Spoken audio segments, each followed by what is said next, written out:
Halo, Assalamualaikum warahmatullahi wabarakatuh. Perkenalkan aku Lutfi Nuraini dengan NIM 2310037. Aku dari jurusan Akidah Filsafat Islam semester 5 kelas B.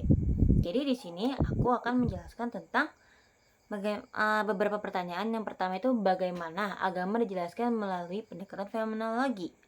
Jadi, kalau menurut pendekatan fenomenologi ini menjelaskan agama itu dengan cara memahami pengalaman keagamaan sebagaimana dialami oleh penganutnya, bukan dengan ajaran menilai benar dan atau salahnya ajarannya, tetapi fokus utamanya itu pada makna, kesadaran, dan pengalaman religius manusia ketika berhadapan dengan yang sakral.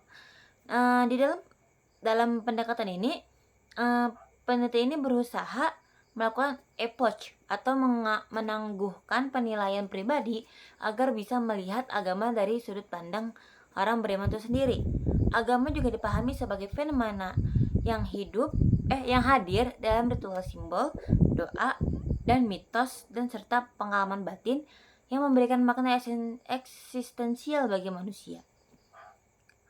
Pertanyaan yang kedua, bagaimana sih menjelaskan mitos kaitannya dengan agama?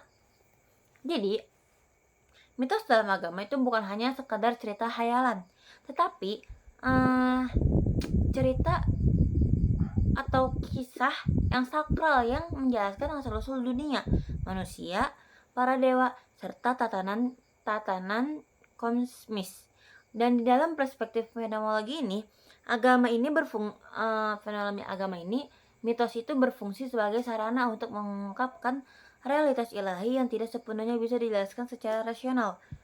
Mitos memberi kerangka makna bagi ritual dan kepercayaan serta menghubungkan manusia dengan sesuatu atau dengan waktu yang sakral, sacred time. Jadi karena itu mitos dan agama itu saling berkaitan dengan erat, karena mitos itu menghidupkan ajaran agama, sementara agama itu memberikan legitimasi sakral pada mitos.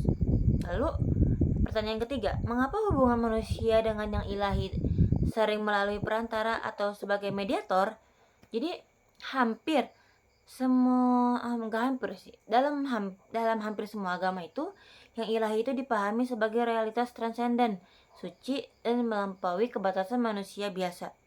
Karena keterbatasan manusia ini hubungannya itu dengan yang ilahi itu sering dimediasi melalui nabi, rasul, pendeta, kitab suci, simbol, ataupun ritual. Jadi mediator ini tuh berfungsi sebagai jembatan antara dunia profan dan dunia sakral, sehingga pengalaman keagamaan ini menjadi lebih konkret atau lebih diakses. Dan dari sudut pandang fenomenologi itu, keberadaan mediator itu mencerminkan kebutuhan manusia akan bentuk-bentuk simbolik untuk memahami dan mendekati realitas ilahi. Selanjutnya itu pertanyaan keempat, apa sih kesan dan saran terhadap perkuliahan fenomenologi agama di semester ini?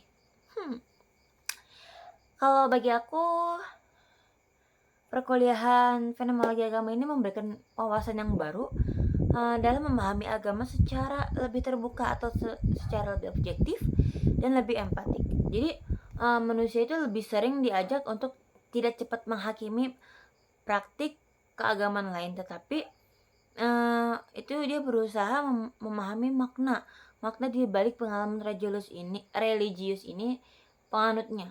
Dan pendekatan ini tuh sangat relevan ya dalam konteks masyarakat yang plural, dan kedepannya itu semoga perkuliahan ini akan agak lebih menarik lagi jika disertai dengan contoh-contoh yang konkret dari berbagai tradisi agama yang ada di sini, serta diskusi yang kasus-kasus aktual, sehingga pemahaman fenomenologi agama ini tidak hanya bersifat teoritis tetapi juga aplikatif. Mungkin itu saja yang saya dapat sampaikan.